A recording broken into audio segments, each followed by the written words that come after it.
नमस्कार, आप देख रहे हैं श्रेष्ठ भारत और आपके साथ मैं हूं मुक्ता सिंह। माननीय शंकराचार्य किसी परिचय के मोहताज नहीं है। सनातन की परंपरा को आगे बढ़ाने के लिए आदि शंकराचार्य ने इन 4 महत्वपूर्ण मठों की संरचना की थी और तब से लेकर आज तक सनातन के सरोकारों और संस्कारों के संरक्षक रहे हैं और काफी हद तक कंट्रोवर्सी से दूर रहे हैं। लेकिन पिछले कुछ सालों में स्वामी अभिमुक्तेश्वरानंद और बीजेपी के बीच वैचारिक मतभेद कई बार सामने आते रहते हैं, फिर चाहे वो ज्ञान व्यापी का मामला हो या फिर राम मंदिर इनॉग्रेशन का। लेकिन खास बात यह है कि स्वामी जी हमेशा एक स्पष्ट और सीधा स्टैंड उन्होंने लिया है और इस वक्त तो हमारे साथ यहाँ पर मौजूद है और हमारे साथ हमारे सहयोगी आशीष महर्षि भी हैं। तो आज हम स्वामी जी के पास हैं और काफ़ी कुछ सवालों के साथ हैं। स्वामी जी एक विशेष मौके पर हम उनसे यहाँ पर मिल रहे हैं, गौ संरक्षण के बारे में उनसे खास तौर पर बातचीत करेंगे।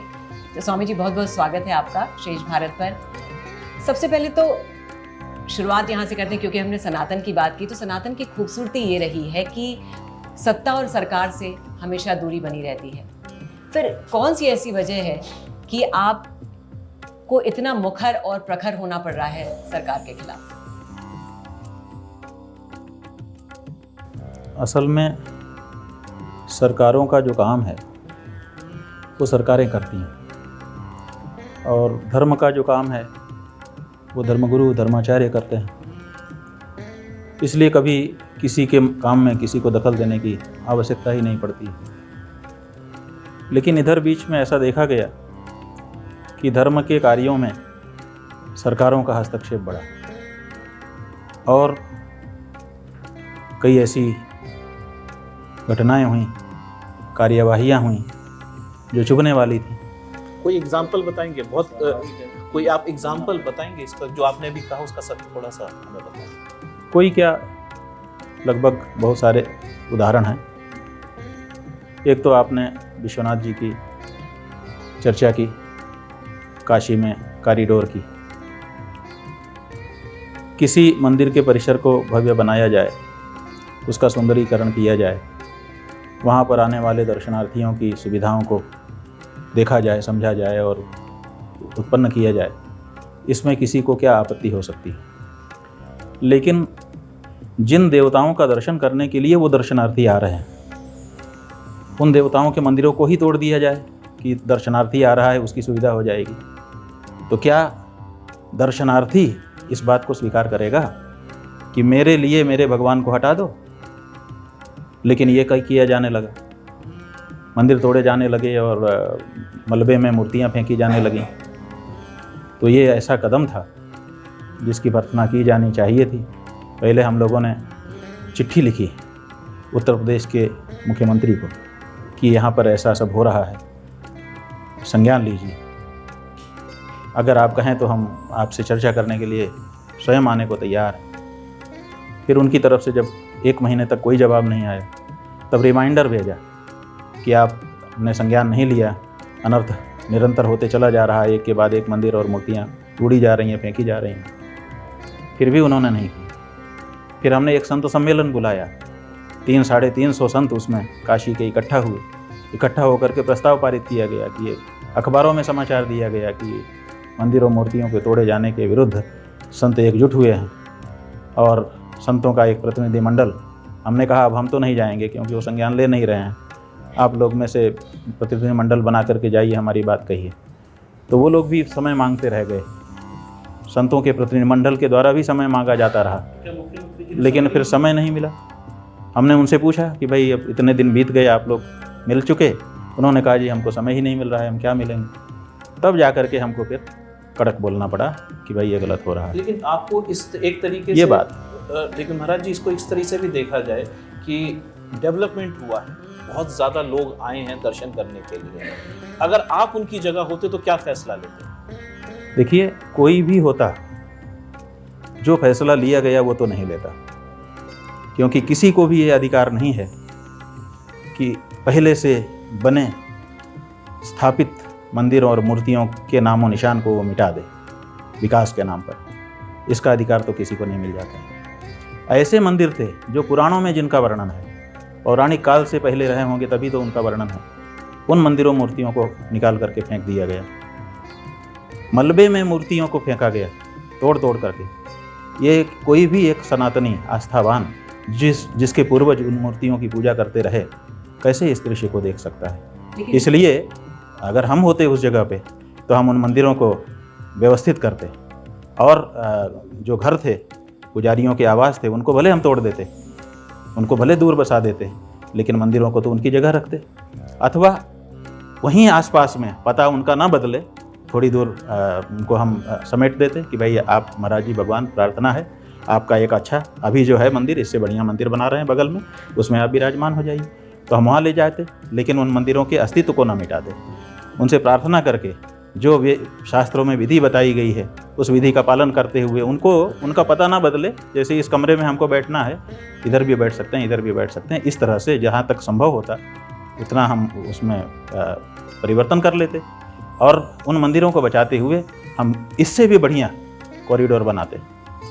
ऐसा नहीं है कि हमने नहीं बनाया है। आप हमारे पूर्वजों के स्थापत्य को देखिए, भारत में एक से एक स्थापत्य मंदिर के बनाए हुए हैं, और जो आज के इंजीनियर नहीं बना सकते, ऐसे स्थापत्य हमारे पूर्वजों ने पहले से बना करके रखे हुए हैं।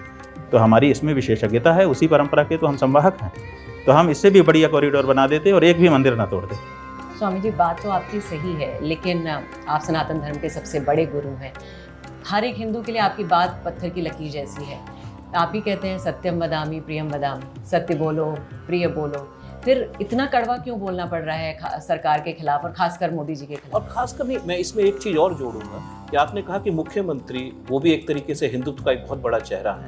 उत्तर प्रदेश के जो मुख्यमंत्री, वो भी हिंदुत्व का एक बहुत बड़ा चेहरा है, और लोग उनको आने वाले दिनों में प्रधानमंत्री के रूप में भी देखने, कोई लोग जो हैं वो देखना पसंद करेंगे।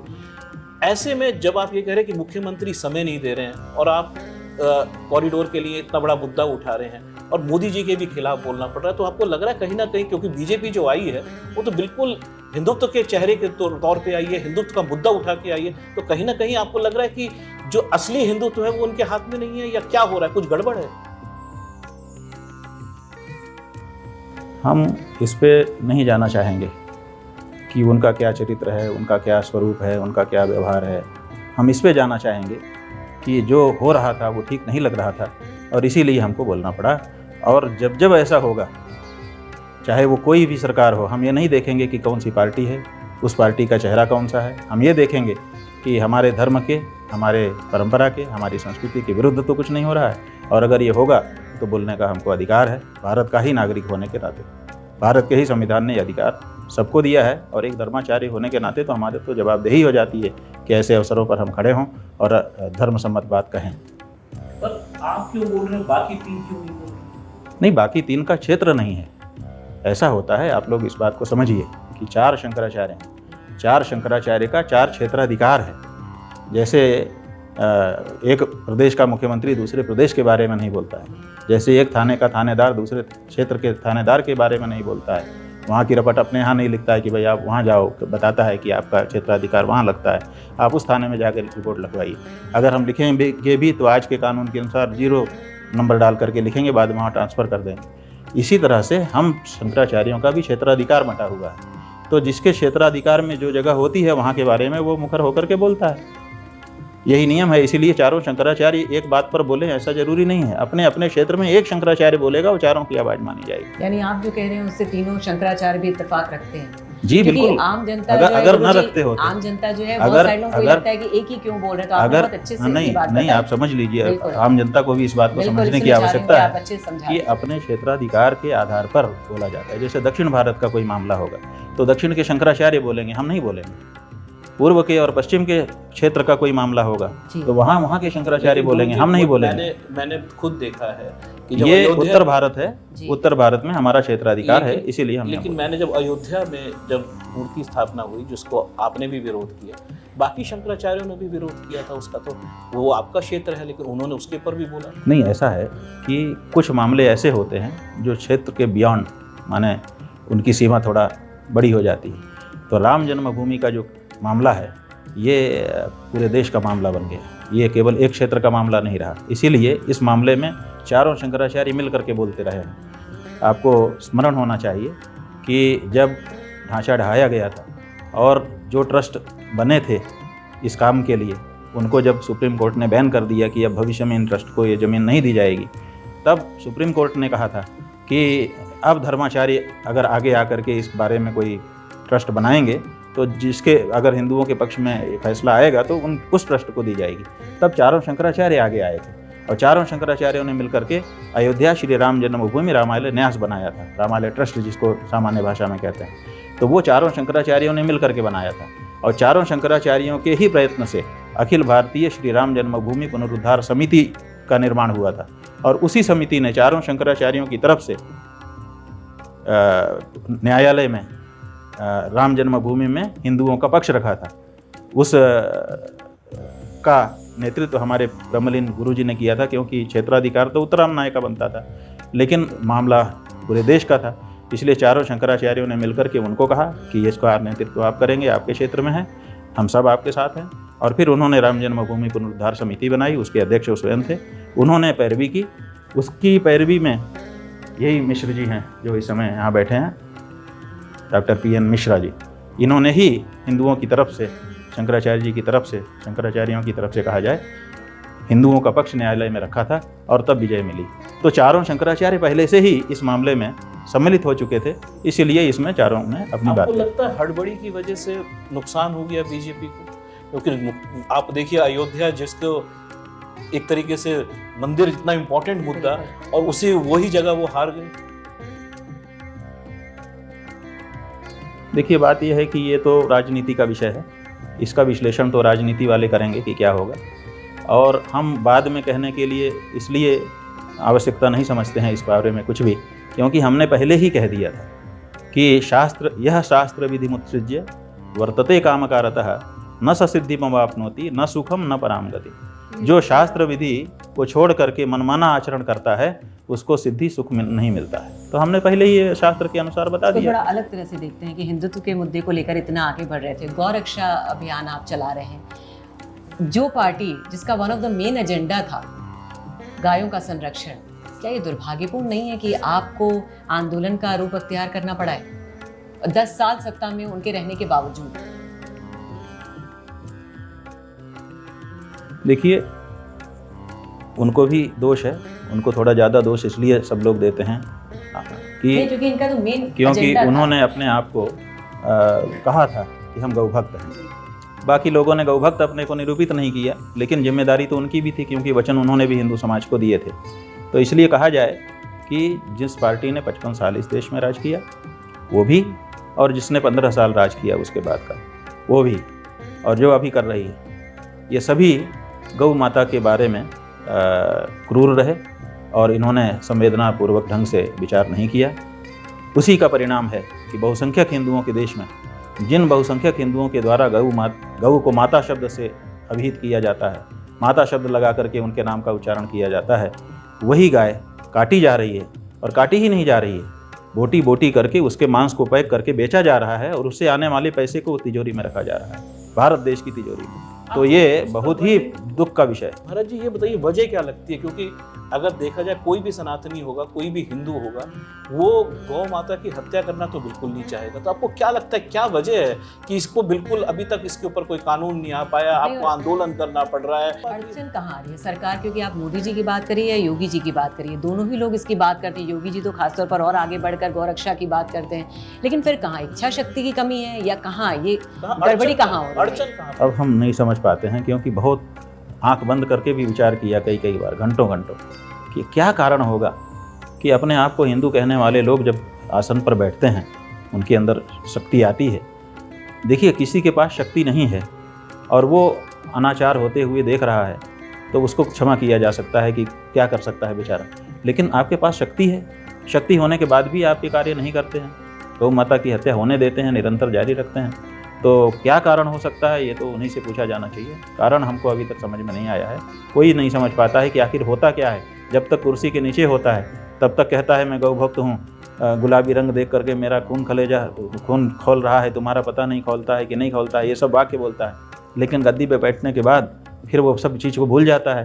तो क्या कारण होता होगा, ये तो अब उन्हीं से पूछा जाना चाहिए। और महाराज जी, क्या आपका कभी संवाद हुआ है प्रधानमंत्री जी से इसको लेके?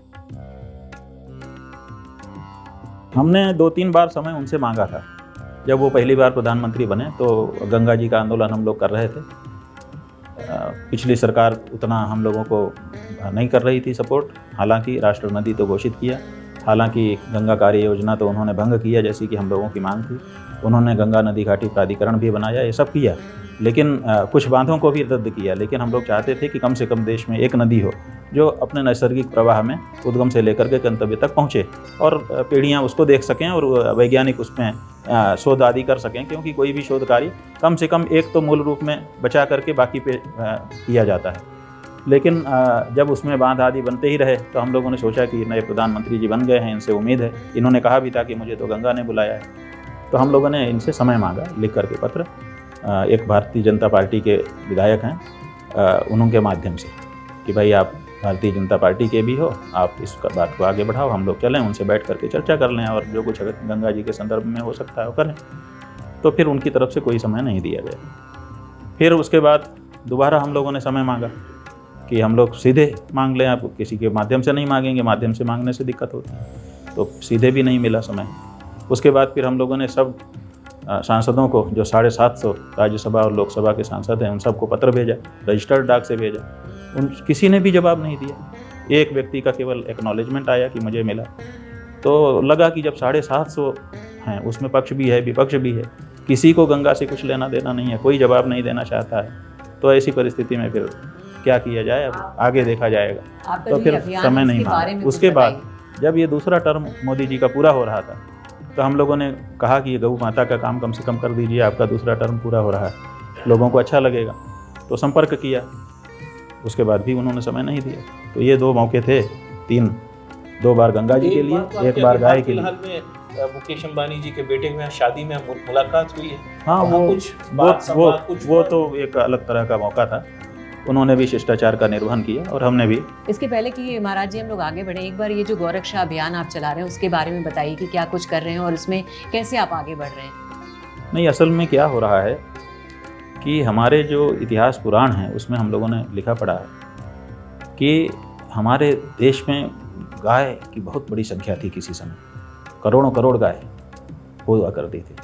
और जब तक हमारे देश में गाय बहुत थी तब तक हमारा देश बहुत ऊंचा था, बहुत समृद्ध था।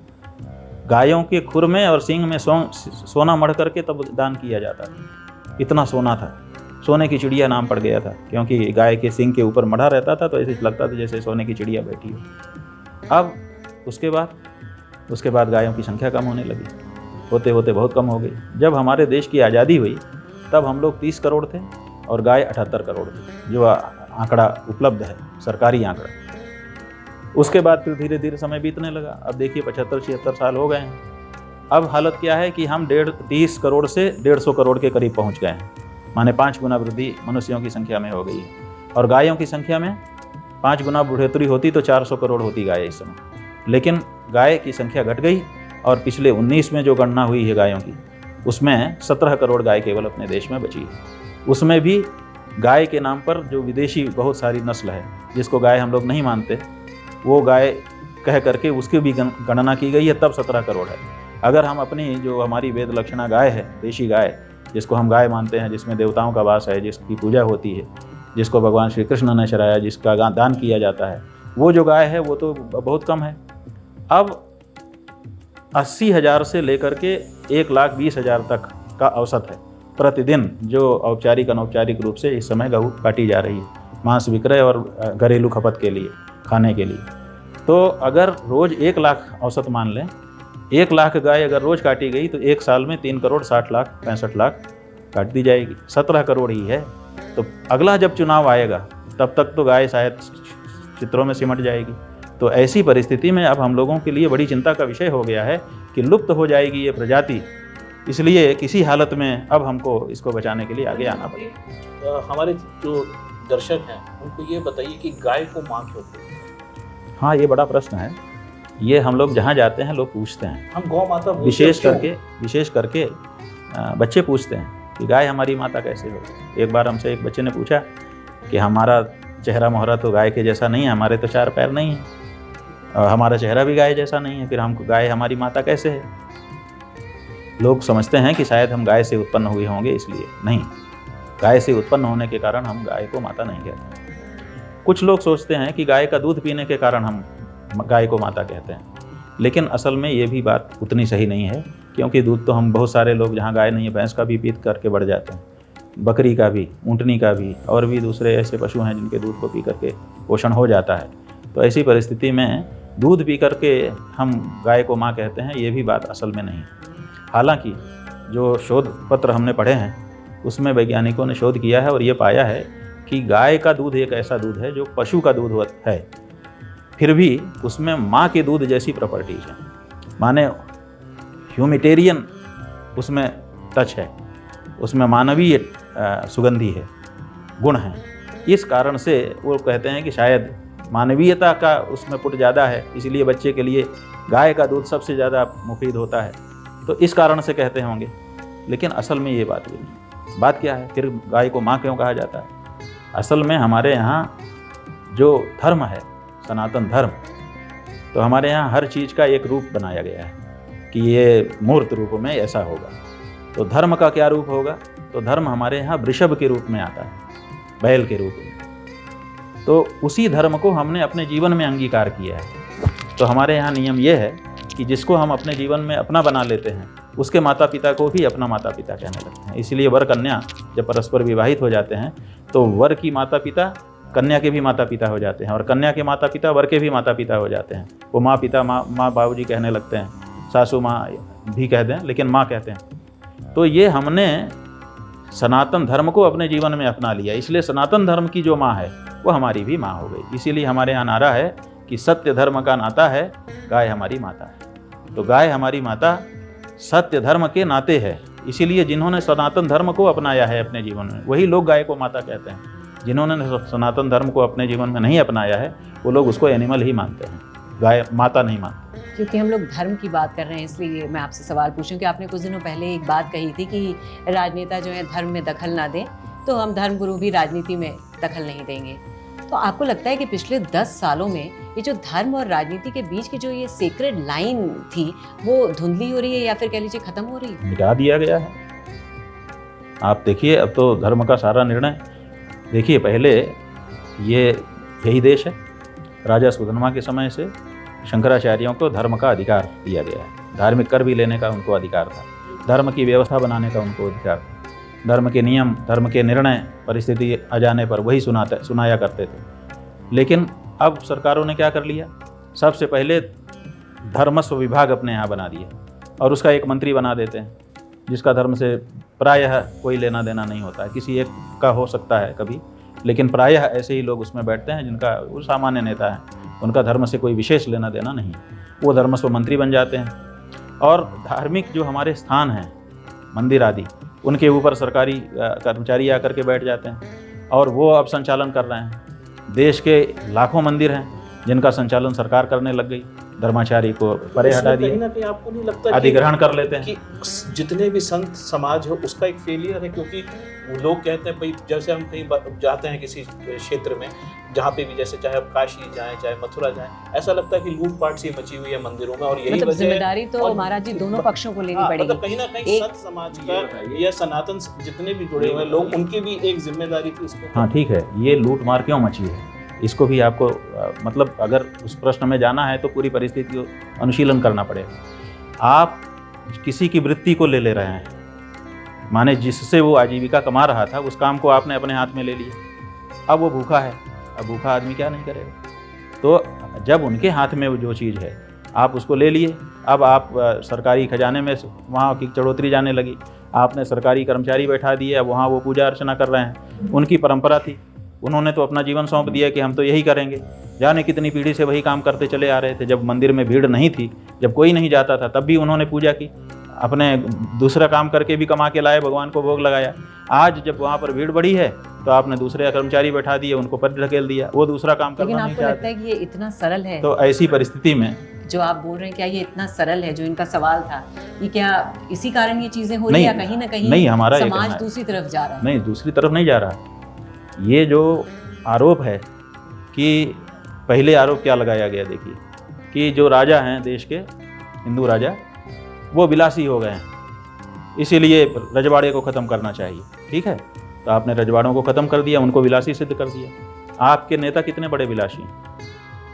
आप पुराने राजाओं का जीवन निकाल करके शोध करिए और आज के नेता का जीवन शोध करिए, आपको पता चलेगा कि आज का नेता ज़्यादा विलासी हो गया है उनकी अपेक्षा, लेकिन बदनाम उनको किया गया। इसी तरह से आज जो मंदिर में अधिकारी बैठे हैं, आप उनके ऊपर शोध करिए, कैसे वीआईपी कल्चर उन्होंने बना दिया है, कैसे वहाँ पर केवल वीआईपी को पूछ हो रही है, बाकी सबको धक्का मारा जा रहा है, लेकिन उनकी अव्यवस्था के बारे में कोई नहीं बोलता है। और अगर कोई पंडा पुरोहित धर्माचार्य कोई व्यवस्था बनाता है, उनकी अव्यवस्था बहुत तेज़ी से दिखाई जाती है। तो अव्यवस्था तो बहुत है आज मंदिरों में, क्योंकि वहाँ धर्म को न जानने वाले लोग बैठ करके व्यवस्था बना रहे हैं, लेकिन वीआईपी कल्चर बना दिया गया है। अब वो वीआईपी आएगा तो सब व्यवस्था होगी, सारी पूजा होगी और बाकी लोगों को धक्का मारा जाएगा, बाकी लोगों की कोई सुनने वाला नहीं। सवाल ये तो ऐसी परिस्थिति में देखिए एक बात ये है कि जिसका जो विषय होता है उसमें वो बेहतर कर सकता है। तो जो धर्म के लोग हैं वही धर्म स्थान की अच्छी व्यवस्था कर सकते हैं। अगर कोई गलती है उनकी, आप उस गलती को रेखांकित करिए, उनको आप भगा ही देते हैं और आप जाकर के बैठ जाते हैं, ये हस्तक्षेप नहीं है तो क्या? महाराज जी, मैं इससे थोड़ा सा उसमें कहूँगा कि जैसे आप अभी बॉम्बे गए थे, ठाकरे जी के यहाँ गए, आपने कहा कि इनके बैक स्टैबिंग हुई, इनको धोखा दिया गया और जिसने धोखा दिया वो कभी फल फूल नहीं पाएगा, इस तरीके के। तो आपने भी राजनीति के अंदर कदम रखा एक तरीके? नहीं, हमने राजनीति में कदम नहीं रखा। बहुत तो राजनीतिक बयान तो है, बहुत बारीकी से समझिए आप। लेकिन गुरुजी काफी पर्सनल बयान था, क्योंकि आपने उद्धव ठाकरे के लिए सीधे सीधे ही कहा था कि जब तक ये सत्ता में नहीं आएंगे, मुख्यमंत्री नहीं बनेंगे, नहीं, बिल्कुल ठीक है। इसीलिए हम कह रहे हैं ना कि थोड़ा सा बारीकी से समझने की जरूरत है। एक बार जरा इसको खुल के, क्योंकि लोग सुनना चाहते हैं, मैं चाहती हूँ लोग जाने कि आपकी उद्धव ठाकरे से बात क्या नहीं, हमारा ये कहना है। और दूसरा एक सवाल और इसमें है कि आप किसकी तरफ इशारा कर रहे थे, किसने विश्वासघात किया? नहीं, हमारा अपनी पार्टी के लोगों ने या बीजेपी ने? ठीक है, हमारा ये कहना है कि इसको बारीकी से समझने की ज़रूरत है जो हमने वहाँ पर कहा। आज क्या हो रहा है कि राजनीति के क्षेत्र में जो लोग हैं उन्होंने धर्म को बुला दिया है। हमारे धर्म में, माने हिंदू धर्म में, हम और धर्म की बात नहीं कर रहे हैं, हिंदू धर्म में लोक के साथ परलोक की चिंता करने का विधान बनाया गया है। कोई भी हिंदू अपने लोक को सुधारने के साथ साथ परलोक को भी सुधारने की चिंता करता है। अब आज के जो हमारे राजनेता हैं उन्होंने परलोक को तो बुला ही दिया है, संविधान में साफ नहीं उसके बारे में कुछ कहा गया, केवल लोक की चिंता की गई है और नेताओं ने उसके बारे में कहना ही छोड़ दिया। अब राजनेता ये सोचते हैं कि जो धार्मिक मूल्य हैं उनको जीवन में धारण करने की कोई ज़रूरत नहीं है, इसलिए हम अगर राजनीतिक हैं तो हमको तो धोखा देने का लाइसेंस है, हम धोखा दे सकते हैं। और इसकी पुष्टि इस बात से होती है कि ये वक्तव्य जब हमने दिया उसके बाद भारतीय जनता पार्टी के एक सांसद का वक्तव्य आया। उस सांसद व्यक्ति ने कहा कि अगर हम ये नहीं करेंगे, विश्वासघात शब्द नहीं लिखा लेकिन लिखा कि ये नहीं करेंगे तो क्या गोलगप्पा बेचेंगे। इसका मतलब है कि वो मानते हैं कि ये तो हमको करना ही है विश्वासघात। तो हमारा ये कहना था कि राजनीति के जीवन में अगर आप आ गए तब भी आपका धर्म अभी आपसे छूट नहीं गया है, आप धर्म से इतर नहीं हो चुके हो, अभी भी आपके जीवन में आपका धर्म है, आपको अपने परलोक की अभी भी चिंता बनाए रखनी चाहिए। और इसीलिए राजनीति में रहते हुए भी धोखा, विश्वासघात नहीं करना चाहिए। हिंदू धर्म में विश्वासघात को बड़ा पाप बताया गया है और उसका बड़ा कुफल भोगना पड़ता है। तो हमने राजनेताओं को इसी माध्यम से ये संदेश देना चाहा कि आप अपने धर्म को अभी भी याद रखिए, उसको राजनेता होने के नाते भूल मत जाइए और ये मत सोचिए कि ये तो हमारा अधिकार हो गया। तो हमने कहीं ना कहीं राजनीतिक लोगों के जीवन में धर्म भी महत्वपूर्ण स्थान रखता है, इसकी तरफ इंगित किया, पहली बात। और दूसरी बात आपने कहा कि किसकी तरफ आपका इशारा। तो देखिए हमारे बोलते हैं साफ हमारे इशारे की बात नहीं है, जो बात है साफ वो ये है कि भारतीय जनता पार्टी और शिवसेना दोनों 25 साल 35-30 साल से सहयोगी होकर के एक साथ लड़ रहे थे और दोनों हिंदू पार्टी थे कि हम भी हिंदू पार्टी, तुम भी हिंदू पार्टी, हम लोग मिल करके लड़ेंगे। तो महाराष्ट्र में इनकी बहुत दिनों से एकता बनी हुई थी और गठबंधन बना हुआ था और मिल करके लड़ते थे। जो चुनाव हुआ जिसके संदर्भ की अपने लोग चर्चा कर रहे हैं, उस चुनाव में क्या हुआ, जुड़ गए और जुड़ करके लड़ाई लड़ी और लड़ाई लड़ करके जीत गए, दोनों मिल करके जीत गए। तब ये प्रश्न आया कि अब हम लोग मिल करके सरकार बनाएं, या तो मिलीजुली सरकार बना लें और या तो 2.5 साल का फार्मूला लगा लें, कि जैसे उत्तर प्रदेश में मायावती के साथ भारतीय जनता पार्टी ने पहले प्रयोग किया था कि पहले बसपा सरकार बनाएगी 1 साल, फिर हम टंडन जी बनाएंगे। बाद में वो टंडन जी नहीं बन पाए, बात अलग है, लेकिन बनाएंगे। तो वहाँ पर भी यही था, ये हुआ कि 2.5 साल आप 2.5 साल आप, और भाजपा चूंकि ज़्यादा नंबर हैं उसके, इसलिए वो चाहे तो पहले चाहे तो बाद, वो मतलब टॉस उसने जीता हुआ, यही बात हुई थी। तो उस समय भाजपा ने कहा कि नहीं, ये तो नहीं होगा, हम आपको 2.5 साल नहीं समय दे सकते क्योंकि आपके नंबर कम है, इसलिए आपको मौका नहीं दिया जा सकता, और तोड़ लिया। तोड़ लेने के बाद भाई ठीक है, गठबंधन है, बना, टूट गया, इसमें तो कोई समस्या नहीं। टूट जाने के बाद अब दोनों पार्टियां स्वतंत्र हो गई, जो चाहे जहां जाए, राजनीति में थे तो वो चले गए, अगाड़ी बना लिया, अगाड़ी बना करके और उन्होंने सरकार बना दी। ठीक है, इसमें भी कोई खराबी नहीं, राजनीति है। अब कोई तो मिलके ही बनाएंगे अगर एक पार्टी के पास बहुमत नहीं है तो। जो उनके सहयोगी थे विधायक, सब के सब उस सरकार में सम्मिलित हो गए, मंत्री बन गए, काम करने लगे, सब चलने लगा। और बाद में एक मंत्री उसी से छटक जाता है, और छटक करके लोगों को लेकर के दूसरे प्रदेश में होटल में जाके रुक जाता है, और फिर कई चीज़ें होती हैं, और फिर वो मुख्यमंत्री बन जाता है। अब क्या कहा जाता है कि ये व्यक्ति जो है वो अपने बाप का नहीं, नकली बेटा है, नकली बाप। और कहा जाता है कि इन्होंने बाल ठाकरे के सिद्धांत को छोड़ दिया। अरे जब तुम इतने ही बाल ठाकरे के सिद्धांत के प्रेमी थे तो जिस समय वो अगाड़ी बना रहे थे उसी समय तुम अलग हो जाते शिवसेना से। उस समय तो अलग नहीं हुए, उस समय तो तुम मंत्री बने, सुख भोगा, काम किया। बाद में तुम्हारी बातचीत हो गई तो तुमने फिर तोड़ लिया, तोड़ करके उनको गिरा दिया, और गिरा करके खुद बन गए। ये विश्वासघात हमने इसके बारे में निरूपण किया था। लेकिन अब जब ये उद्धव ठाकरे कांग्रेस के साथ चले गए हैं तो ये आपको नहीं लगता विश्वासघात कि हिंदूवादी वोटर्स के लिए एक असमंजस की स्थिति? नहीं, कोई असमंजस की स्थिति नहीं है। कांग्रेस के साथ तो कभी उनका तालमेल नहीं था। नहीं, क्यों नहीं था?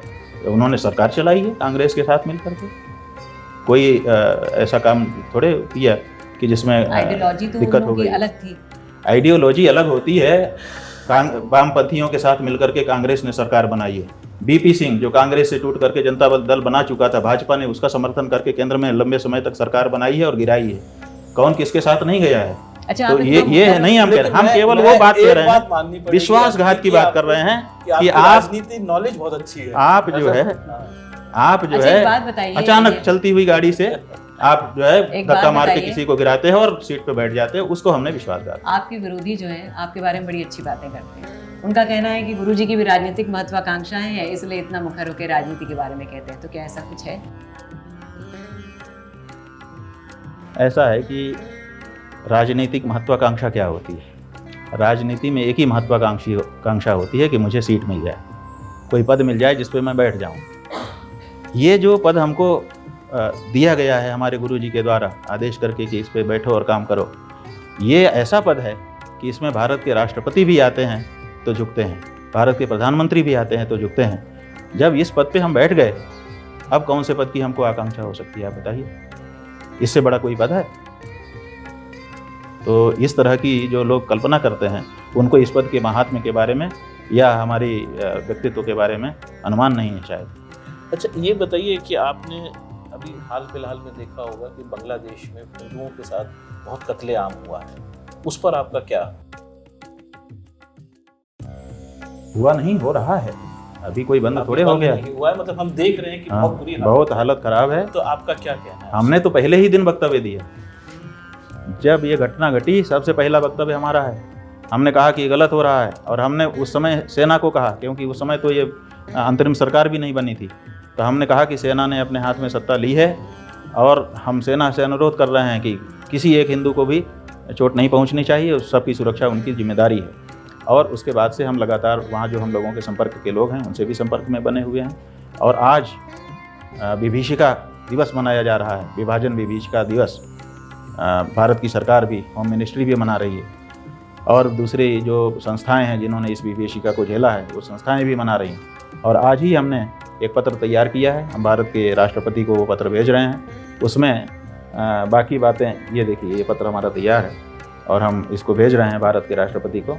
और इसमें मुख्य रूप से हम ये कह रहे हैं कि एक तो जो हिंदू बांग्लादेश में हैं उनकी सुरक्षा अति आवश्यक है, और दूसरे जो हिंदू वहाँ से त्रस्त होकर के, भयभीत होकर के, जान बचाने की दृष्टि से अपना घर बार छोड़ करके निकल करके बॉर्डर पर आए हुए हैं। हमने वीडियो में आप लोगों के द्वारा दिखाए जाने पर देखा कि उनको नहीं आने दिया जा रहा है। डंडे, वहाँ बांग्लादेश की पुलिस उनके ऊपर डंडा बरसा के उनको वापस करना चाहती है। तो हम ये कह रहे हैं कि जो हिंदू भारत आना चाहते हैं उनको भारत की सीमा में आने दिया जाए और उनको शरणार्थी शिविर बना करके उसमें रखा जाए। अगर भारत सरकार ये कहती है कि हमारे ऊपर अतिरिक्त भार पड़ेगा, उनको खाना कपड़ा देना पड़ेगा, तो हमने इस पत्र में ये जिम्मेदारी ली है कि अगर ऐसी परिस्थिति आती है तो उसकी जिम्मेदारी हम एक धर्माचार्य, हिंदुओं के धर्माचार्य होने के नाते लेने को तैयार हैं। आप केवल उनको जगह दे दीजिए और उनकी सुरक्षा कर दीजिए। उनको खाने और कपड़े की जिम्मेदारी हम लेते हैं, तो हम उनको उठाएंगे और एक भी हमारे हिंदू के खिलाफ कुछ नहीं होना चाहिए, एक बात। और दूसरे, भारत देश अगर हिंदू आ रहा होगा और उसको अंदर नहीं आने देगा तो विश्व में कौन ऐसी जगह है जहाँ विपत्ति पड़ने पर हिंदू भाग के जाएगा। कम से कम भारत की भूमि में तो उसको आस्था होनी चाहिए कि अगर हमें पूरे विश्व में कहीं भी कभी भी कुछ भी होता है तो हम भारत भाग के जा सकते हैं, क्योंकि वो हमारी ज़मीन है, हमारी भूमि है। तो भारत जो है हिंदुओं की परंपरा या भूमि है और ये उनकी जड़ें हैं, यहीं पर उनकी सबकी जड़ें हैं। इसलिए यहाँ आने से उनको रोका जाना ये ठीक नहीं है।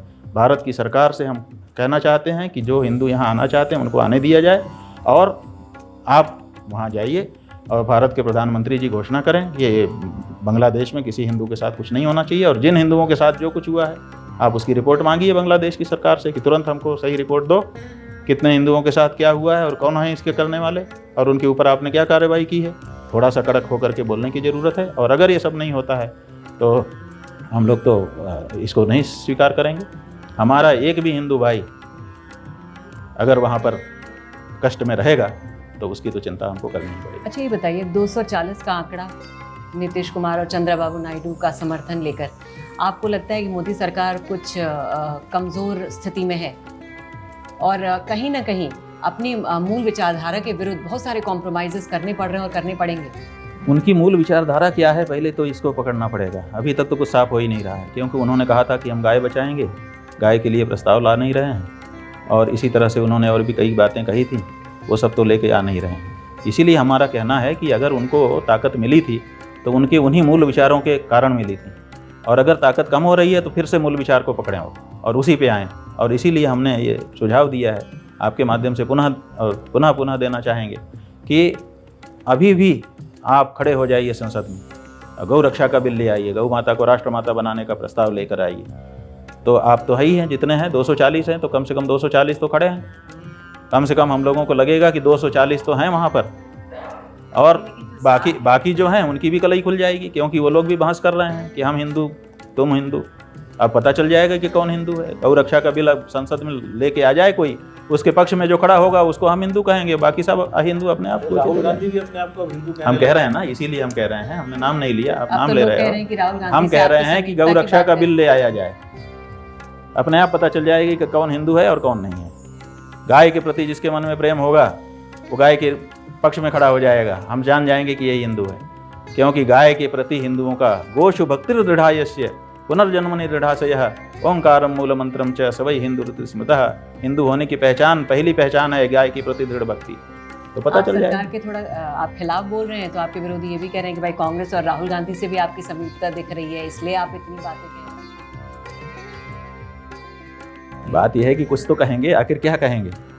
हम जो प्रश्न उठाते हैं उस प्रश्न का जवाब देना चाहिए, वो जवाब उनके पास नहीं होता है तो इस तरह का राजनीति खेलते हैं। इससे हमारा कुछ नहीं, हमारा ना तो मोदी जी से कोई संबंध है, ना तो राहुल गांधी से संबंध है। अगर राहुल हमारा केवल सनातन धर्म से संबंध है। हाँ, अगर राहुल गांधी को क्या प्रधानमंत्री के रूप में देखना पसंद करते हैं? भाई हम तो गौ भक्त को संसद में देखना चाहते हैं। गाय का भक्त हो वो सांसद बने, गाय का भक्त हो वही प्रधानमंत्री बने, वही मंत्री बने, वही करे। गौ भक्त जो नहीं है अब उसको हम देखने को तैयार नहीं है, क्योंकि 75 साल देख लिए। हमें तो जो गौ माता के लिए वहाँ पे काम करके दिखाएगा उसी पे भरोसा है और उसी को हिंदू मानेंगे। बाकी सब अपने आप कलई खुल जाएगी। तो क्या आपको लगता है, दो टूक शब्दों में, क्या आपको लगता है कि ये सरकार अपना कार्यकाल पूरा कर पाएगी? देखिए, हम तो चाहेंगे कि जो भी सरकार बनी है वो अपना कार्यकाल पूरा करे, अच्छे से काम करे, मजबूती से काम करे, देश का कल्याण करे। हम चलती हुई सरकार को बीच में गिराने के पक्ष में कभी नहीं। अच्छा, एक जो कि काफ़ी समय हमने आपका ले लिया है, एक आखिरी सवाल, क्योंकि आपने केदारनाथ में 228 किलो सोना गायब हो गया है ऐसा कहा था, और वहाँ लोग आपसे सबूत मांग रहे हैं, तो क्या सबूत है आपके पास? ऐसा है कि केदारनाथ में सोना आया है, ये किसने बताया? ये तो हमने नहीं बताया, ये तो केदारनाथ मंदिर समिति ने बताया कि सोना आ रहा है। फिर उन्होंने बताया कि सोना लग रहा है, फिर उन्होंने बताया कि सोना लग गया है, फिर उन्होंने आईटीबीपी के जवानों की बड़ी ड्यूटी लगवाई कि इसकी सुरक्षा कैसे होगी, इतना सारा सोना है। तो ये सब काम जब उन्होंने किया और बाद में जब पट खुला तो वहाँ सोना नहीं मिला, तो यही प्रश्न बन गया कि कहाँ है वो सोना जिसके बारे में इतनी सब बातें आपने कही थी। तो हमने नहीं कहा कि यहाँ सोना है, सोना है ऐसा उन्होंने कहा, और अब वहाँ है नहीं, उपलब्ध नहीं है, तो गया कहाँ? प्रश्न बन गया। ये प्रमाण नहीं है। जब सारी देश की सारी मीडिया 1 महीने तक ये सब चला है, 1 महीने तक हमने सब इतने बड़े वो बना दिए फाइल कि सब मीडिया कह रही है कि आया, आ रहा है, लग गया, फोटो वीडियो दिखा दिए गए, सब चीज़ हो गया। तो जब ये सब हो रहा था तब किसी कमेटी वालों ने इसका समर्थन किया है, जगह जगह उनके बाइट्स हैं, उनके वक्तव्य हैं, उन्होंने बताया कि ये, उन्होंने बताया कि ये, और उन्होंने खंडन कोई नहीं किया है। तो लेकिन अभी भी जब उन्होंने कहा कि सोना आया और लगा और अब नहीं है तो गया कहाँ? यही तो प्रश्न है। तो वही प्रश्न हम पूछ रहे हैं, वही जनता पूरे देश की पूछ रही है। और जहाँ तक कह रहे हैं प्रमाण की बात, तो प्रमाण तो यही है, परिस्थितिजन्य भी प्रमाण होता है। और तीसरे आप कह रहे हैं कि वो चुनौती दे रहे हैं। चुनौती क्यों दे रहे हैं? हमारे ऊपर आरोप नहीं लगा है, आरोप उनके ऊपर लगा है और जांच की मांग की जा रही है। उनको ये नहीं कहा जा रहा है कि तुम दोषी हो, तुम चोर हो, ऐसा भी नहीं कहा है। ये कहा है कि शंका हो रही है, सोना आपने कहा था आया, नहीं दिख रहा है, कहाँ है बताइए। तो उनके ऊपर आंच है, वो क्यों जांच नहीं करवा रहे हैं? उनको खुद मांग कर देनी चाहिए कि भाई हम समिति में है, हमारे ऊपर लांछन लग रहा है, बड़ी से बड़ी जांच बैठा करके तुरंत हमको बरी करो। ये तो ठीक नहीं है। लेकिन इतना लंबा समय हो गया। वहाँ के जो संस्कृति मंत्री हैं उन्होंने वक्तव्य दिया कि हम जांच बैठा रहे हैं, और बैठा ही नहीं। ये क्यों हुआ? इसका मतलब है कि आपकी चुनौती देने से काम नहीं बनेगा, आपको जांच करानी पड़ेगी और दूध का दूध, पानी का पानी करना पड़ेगा। अभी तो हम लोग इसलिए शांत हो गए, देखिए, क्योंकि क्या हुआ कि ये प्रश्न हम लोगों ने उठाया, उसके बाद वहाँ पर आपदा आ गई। 250 मीटर की जो सड़क थी वो अचानक ढह गई, बहुत सारे लोग उसमें लापता हो गए। फिर उनकी खोजबीन चलने लगी, फिर रेस्क्यू होने लगा, NDRF की टीमें गईं, लोग गए, हमारे लोग भी पहुँचे। तो ये सब में हम लोग लग गए। तो हमको लगा कि इस समय हमको, अन्यथा हम तो कोर्ट में जा रहे थे, हमारी तैयारी हो गई थी। तो हमने, क्योंकि उन्होंने हमको चुनौती दी थी, अब चुनौती शब्द ऐसा है कि, और वो भी शंकराचार्य जी के खिलाफ, और उन शंकराचार्य जी के खिलाफ जिनका मंदिर है वो, भाई शंकराचार्य जी ने ही वहाँ स्थापना की है, शंकराचार्य जी ने ही जीर्णोद्धार किया है, बद्रीनाथ जी का भी, केदारनाथ जी का भी, सब मानते हैं इस बात को। और उन्हीं शंकराचार्य जी को आप कह रहे हो कि चुनौती देता हूँ, उन्हीं की कमेटी के मेंबर हो करके। तो हमको तो जाना ही था, तो हम कोर्ट तो जा रहे हैं, लेकिन ये बीच में आपदा जब आ गई, इसीलिए हमने थोड़ा रोक दिया कि भाई ऐसे समय में ठीक नहीं है। ये बताइए, अब जैसे ही 2-3 दिन में शांति हो जाएगी, हम कोर्ट में दाखिल करेंगे, प्रमाण भी देंगे साथ में। ये बताइए कि कौन, बिना प्रमाण के तो कोई बात कही नहीं जाती है, कभी भी तोल मोल के ही बोला जाता है। बड़ा मामला है, बहुत सारे लोग हमारे पास आए, झुंड के झुंड आए कि आप इस बात को उठाइए, आप उठाइए। अब बताइए, अगर हमारे मंदिर में कोई गड़बड़ी होगी तो लोग शंकराचार्य के पास नहीं जाएंगे तो कहाँ जाएंगे? तो हमारे पास लोग आते हैं और हमसे अनुरोध करते हैं कि आप इस मामले को उठाइए, इसमें स्पष्टता करिए। तो जब जनता चाहती है, धार्मिक जनता, तो हमको करना दायित्व बन जाता है हमारा। ये बताइए, असली शंकराचार्य कौन है? क्योंकि मैंने बहुत बार देखा है, कई बार हम कई धार्मिक स्थानों पे गए हैं, और एक शायद मुकदमा भी चल रहा है इसको लेके 1953 से। देखिए, असली शंकराचार्य जो है वो आदि शंकराचार्य हैं। 2500 साल पहले केरल प्रदेश में कालेडी नाम के ग्राम में आर्यांबा और शिवगुरु नाम के दंपति से शंकर जी का, भगवान शंकर का ही शंकर नाम से अवतार हुआ। और बाद में 8 वर्ष की उम्र में चारों वेदों का अध्ययन करके, विद्वान बन करके वो सन्यासी हो गए। 16 वर्ष की उम्र तक में उन्होंने अपने भाष्य लिख दिए, बहुत प्रौढ़ ग्रंथ हैं, जो दार्शनिक ग्रंथ हैं। और उसके बाद भारत देश की परिक्रमा करके 750 से ज़्यादा मतवाद फैल गए थे, उन सबको शास्त्रार्थ के माध्यम से उन्होंने हराया सत्य सनातन धर्म की पुनः प्रतिष्ठा की। फिर उन्होंने कहा कि मेरे अवतार का कार्य पूरा हो गया, अब मैं धराधाम से वापस जाऊंगा। तो लोगों ने कहा कि महाराज आपने तो सबको शांत कर दिया शास्त्रार्थ करके, लेकिन आपके जाते ही फिर से अगर ये उठ गए तो उन्होंने कहा हाँ ये बात भी ठीक है, मैं चारों दिशाओं में 4 पीठ बनाता हूँ, उस पर 4 सुयोग्य शिष्यों को जो मेरे ही समान योग्यता वाले होंगे उनको बैठाऊंगा और बैठा करके उनको ये आदेश करूंगा कि अपने अपने समय में, जैसे मैंने अपने समय में धर्म रक्षा की वैसे तुम भी करना। तो उन्होंने 4 पीठ बना दिए, 4 शिष्यों को उस पर अभिषिक्त किया, अभिषिक्त करके मठामनाय महानुशासन बना के उसकी एक परंपरा बना दी। और उसी में उन्होंने ये कहा कि मेरे इन 4 पीठों पर जो भी विद्वान लक्षण सम्मत आचार्य अभिषिक्त किया जाएगा, मेरे जो अनुयायी हैं वो उसको मेरा ही स्वरूप समझें, मैं ही हूँ ऐसा समझें। उन्होंने ये कह दिया था कि इन 4 पीठ पे जो बैठेगा उसको मैं ही हूँ, अहम एव इति विज्ञेय। शंकराचार्य जी को जो कहा जाता है कि वो शिव जी का रूप है, हाँ। एक तरीके शिव जी का अंश है जी, तो उसके थोड़ा सा तो वही हम बता रहे हैं कि उन्होंने कहा कि मैं ही हूँ ऐसा समझें। इसीलिए 4 जो शंकराचार्य पीठ हैं, उत्तर में ज्योतिर्मठ है बद्रीनाथ हिमालय में, इसके अलावा द्वारका में शारदा पीठ है, गोवर्धन पीठ जगन्नाथपुरी में है, और दक्षिण में श्रृंगेरी शारदा पीठ है। ये 4 पीठ हैं। इन 4 पीठों पर जिन विद्वान सन्यासियों का अभिषेक समय पर होता है, उनके गुरु के द्वारा मनोनीत होने पर उनको शंकराचार्य कहा जाता है। कोई भी शंकराचार्य अपने आप को नहीं कह सकता है, बाकी तो स्वतंत्रता के नाम पे स्वच्छंदता का लाभ कोई भी ले वो अलग बात है, लेकिन यही 4 शंकराचार्य हैं। और ये चारों शंकराचार्य सनातन धर्म की मर्यादा के संरक्षण के लिए निरंतर तत्पर रहते हैं। और आज भी उनके जो अनुयायी हैं शंकराचार्य जी के, सनातन धर्मानुयायी, वो इन 4 पीठों के शंकराचार्यों में शंकराचार्य को देखते हैं और शंकराचार्य में भगवान शंकर को देखते हैं। इसलिए इनको शिवावतार के रूप में मान करके इनके आदेशों उपदेशों का पालन करते हैं। गुरु जी, हम लोग शुरू से पढ़ते आ रहे हैं, गुरु ब्रह्मा गुरु विष्णु गुरु देवो महेश्वर, गुरु साक्षात परम ब्रह्मा तस्मै श्री गुरुवे नमः। और आज हमारा समाज किस तरफ जा रहा है? आप सनातन धर्म के सबसे बड़े गुरु हैं, और जैसे अभी आपने बोला कि दुर्भाग्यपूर्ण है कि चुनौती जैसे शब्दों का उपयोग हो रहा है। किस ओर हमारा समाज जा रहा है, किस ओर हम जा रहे हैं?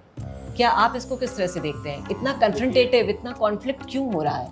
ये असल में जो हमारे देश में विदेशी रहे उनकी योजना है, और वो योजना ये है कि हम अनास्था उत्पन्न कर देंगे गुरुओं में, क्योंकि ये जो सनातन धर्म है ये गुरुओं से संचालित है, गुरुओं में ही गुंफित है।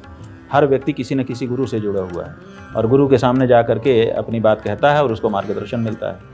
तो इसलिए सब, अगर सनातन धर्म को समाप्त करना है तो इसलिए गुरुओं को समाप्त कर दो। तो इसीलिए गुरुओं के प्रति षड्यंत्र चलता है। सबसे पहले जो शंकराचार्य हैं ये सबसे बड़े गुरु माने जाते हैं, इसलिए इनके महात्म्य को कम किया गया, इनके अधिकारों को छीना गया। आज भारत में सबसे बड़े जो हिंदुओं के गुरु हैं 4 शंकराचार्य, आज भारत की सरकार उनको कितना महत्व देती है। उनके विरुद्ध राजनीतिक दल बहुत सारे दूसरे नकली शंकराचार्य खड़ा कर देते हैं, उनको घुमाने लगते हैं अपने क्षेत्रों में, और उनसे जैसा उनका चाहा गया होता है वैसा वक्तव्य दिलवाने लगते हैं कि हमारा समर्थन करें। तो ये तो गुरुओं का महात्म्य यहाँ ख़त्म किया जा रहा है। और दूसरे बहुत जगह पर ऐसी भी व्यवस्था बना दी गई है कि गुरुओं के महात्म्य को ख़त्म करने के लिए उनके ऊपर तरह तरह के आरोप प्रत्यारोप, नकली गुरु पहले बढ़ाओ, फिर उनका जब बहुत नाम हो जाए तो उनको गिराओ, और इस तरह से गुरुओं की महात्म्य को जनता के अंदर जो पहले से सन्निविष्ट है उसको समाप्त करो। सम्मान नहीं है, जो सम्मान होता था वो खोता जा रहा है। हाँ, वो इसीलिए खोता जा रहा है ना, क्योंकि संस्कृति को बदला जा रहा है। तो गुरुओं के प्रति अनास्था उत्पन्न कर दी जा रही है। जो हमारे सांस्कृतिक प्रतीक हैं, जैसे गाय हमारा सांस्कृतिक प्रतीक है, धार्मिक प्रतीक है, अब गाय को काटा जा रहा है।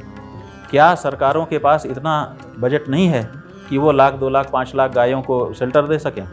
दे सकती हैं, हर सरकार के पास खूब बजट है, लेकिन वो नहीं देती हैं। सड़क पर घूम रही हैं, कचरा घर में कचरा खाती हुई दिखाई देती हैं। क्यों? क्योंकि ये ऐसा जानबूझ के करते हैं। किसानों के खेत में घुस जा रही हैं, सरकार नहीं निकाल रही है। क्यों? जब खेत में घुसेगी, फसल चरेंगी तो किसान कैसा भी होगा, कितना वो आस्थावान होगा, फसल उसका पेट है, तो फिर वो डंडा लेके आएगा, मारेगा। तो गायों के प्रति लोगों के मन में अनास्था उत्पन्न हो जाए, ऐसे प्रयास भी किए जा रहे हैं। और इन प्रयासों का परिणाम है कि गाय की दुर्दशा लोगों की आंखों में दिखाई दे रही है। तो ये सब एक षड्यंत्र है सनातन धर्म को समाप्त करना। आपसे पूछूंगा कि जैसे कहा कि हमने कि गुरुओं की जो है जो मान्यता या जो उनका सम्मान होता था वो उस तरीके से नहीं हो रहा। क्या गुरुकुल परंपरा अगर वापस लाई जाती है उससे कुछ महत्व? नहीं, उससे कुछ लाभ उससे होगा? उससे कुछ नहीं, बहुत बड़ा लाभ होगा। इसलिए बड़ा लाभ होगा क्योंकि गुरुकुल में जो पाठ्यक्रम है वो 14 विद्याओं का है, और वो जो 14 विद्याएं हैं उनसे सनातन धर्म का एक समग्र ज्ञान विद्यार्थी को हो जाता है। तो अगर गुरुकुल परंपरा फिर से शुरू की जाए, लॉर्ड मैकाले जो आया था उसने सर्वे किया था पूरे देश में, उसका सर्वे विद्यमान है। उस सर्वे में बताया गया है कि 94% से लेकर के 96% तक पूरे देश में साक्षरता है। कोई कोई स्थान तो ऐसे हैं जहाँ 100% साक्षरता है, कोई भी यहाँ पर बिना पढ़ा लिखा नहीं है। 7 लाख गांव हैं और 7.5 लाख गुरुकुल हैं। तो ऐसी परिस्थिति में यहाँ पर राज को पाना लंबा समय तक मुश्किल है। इसको पहले ख़त्म करो और पाश्चात्य शिक्षा पद्धति लागू करो। तो अपने देश में इतिहास में आप पढ़ेंगे तो पता चलेगा कि एक बहस शुरू की गई, और अब हमारे देश के भी कुछ लोगों को उसमें जोड़ा गया जो विदेशियों को पसंद करते थे। पौरवात्य और पाश्चात्य विवाद के नाम से उसको जाना जाता है। वो 5-7 साल तक चलाया गया कि वहाँ ज़्यादा ज्ञान है कि यहाँ ज़्यादा ज्ञान है, और इसमें उत्पन्न किया गया। फिर लॉर्ड मैकाले को कहा कि जा करके इसका निराकरण करो, तो वो आया और उसने ये निरूपित कर दिया कि पाश्चात्य लाइब्रेरी की एक अलमारी में जितना ज्ञान है उतना भारत की हर पुस्तक को मिला दिया जाए तब भी नहीं। और ऐसा कह के उसने भारत के गुरुकुल को इलीगल घोषित करवाया और कॉन्वेंट शिक्षा पद्धति यहाँ लागू करवाई है, और नई शिक्षा नीति इंडियन एजुकेशन एक्ट के नाम से बनाई, और वही नीति आज तक कंटिन्यू करती चली आ रही है। संशोधन भले उसमें हुए हैं लेकिन प्रकृति वही भी आज है, और इसीलिए उसी शिक्षा पद्धति का ये परिणाम है कि आज भारत में भारतीयता लुप्त हो रही है और पाश्चात्य जाग रहा है। एक और सवाल था, माफ़ी चाहूँगा आपसे। विनेश फोगाट को आपने देखा होगा हाल फिलहाल में, जो हमारे कुश्ती लड़ने गई थी, उनका आखिरी मोमेंट के ऊपर उनको 100 ग्राम की वजह से सस्पेंड कर दिया गया। बोला नहीं, आपका वेट ज़्यादा है और अब आप नहीं खेल सकती हैं। उनके सिल्वर के लिए लड़ाई हो रही है, मामला कैश तक गया है। ये कहा जा रहा है कहीं ना कहीं इसके पीछे भी राजनीति हो सकती है, क्योंकि वो सड़क पे उतरी थी प्रधानमंत्री के खिलाफ और वो बृजभूषण के खिलाफ उन्होंने काफ़ी मोर्चा खोल रखा था। यही वजह है कि उनको कहीं ना कहीं वो राजनीति की शिकार हो गई है। आपका क्या कहना है इसके ऊपर? देखिए, हम जो हमारे देश के पराक्रमी लोग हैं, चाहे वो युद्ध के क्षेत्र में करते हों, चाहे विद्या के क्षेत्र में करते हों, किसी भी क्षेत्र में जो देश के नाम को आगे बढ़ाने के लिए अपना परिश्रम कर रहे हैं, उनके प्रति हम बड़ा आदर रखते हैं। इसलिए जो भारत के खिलाड़ी हैं उनके प्रति भी हमारे मन में बड़ा आदर है। जब ये अवसर आया था कि भारत के खिलाड़ियों को सड़क पर बैठ करके अपनी बात सुनानी पड़ रही थी, फिर भी नहीं सुनी जा रही थी, तो एक बड़ी हृदय विदारक स्थिति बनी थी, अच्छा नहीं लगा था। बाद में फिर वो जो भी हुआ ख़त्म हुआ। अब कोई सुविधा न देने के बाद भी उस व्यक्ति ने इतनी लंबी यात्रा की, सेलेक्ट हो गया। उसके चयनित होते ही पूरे देश में एक वातावरण बना दिया गया, पक्ष विपक्ष बन गया। सोशल मीडिया में बातें आने लगी, पक्ष के लोग पक्ष की बात कर रहे थे कि देखो आखिर वहाँ पहुँच गया, तमाचा मार दिया पहुँच करके, और उधर के लोग कह रहे थे कि देखते हैं क्या होता है। अब वो जो उन्होंने ये शब्द कहे कि देखते हैं, इस तरह के भाव व्यक्त किए कि देखते हैं क्या होता है, और दूसरे दिन पता चला कि 100 ग्राम वजन बढ़ गया, जिसलिए बाहर हो गए। तो इसीलिए लोगों को लगता है कि कहा जा रहा था कि देखते हैं क्या होता है, इसका मतलब कि कुछ प्रयास किया जा रहा है। तो अब जो भी हो, राजनीति हो या भाग्य है, कभी कभी पलट जाती है बाजी। तो जो हो गया अब उसको तो स्वीकार करना चाहिए, उसमें ज़्यादा चर्चा नहीं करनी चाहिए। लेकिन एक ही अवसर देश के पास या व्यक्ति के पास नहीं होते हैं। अगर उसमें पराक्रम है तो दूसरे अवसर आएंगे, वहाँ पर हम अपना पराक्रम प्रकट करें। फोगाट ने अपना संन्यास ले लिया, आपका कहना है कि वो फिर से लड़ें? नहीं, हमारा कहना है कि ऐसी घटनाओं से निराश होकर के संन्यास नहीं लेना चाहिए। और संन्यास तो तब लेना चाहिए जब आदमी विजय जयंती फहराए, उसके बाद संन्यास की घोषणा करें। आप जो है इस तरह से हटाए जाते हो 100 ग्राम वजन बढ़ने के कारण, और आप कहते हो इससे आपकी निराशा प्रकट होती है, ये खिलाड़ी के लक्षण नहीं है। तो हमारा ये कहना है कि ये अपने विचार को स्थगित करें, फिर से खेल में आएँ और फिर से कोई अवसर प्राप्त करके जीतें, और जीतने के बाद कर दें।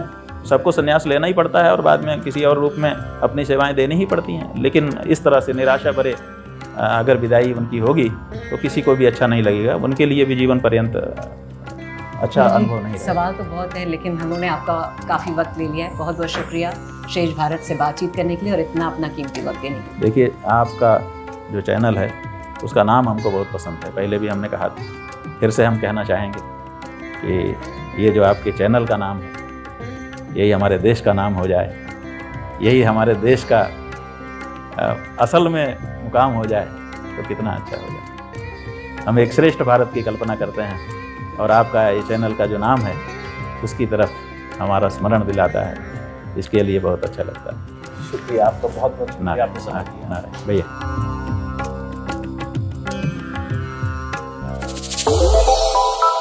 श्रेष्ठ भारत पर खबरों से जुड़े रहने के लिए चैनल को सब्सक्राइब और लाइक करें, बेल आइकन दबाएं और देखते रहें श्रेष्ठ भारत।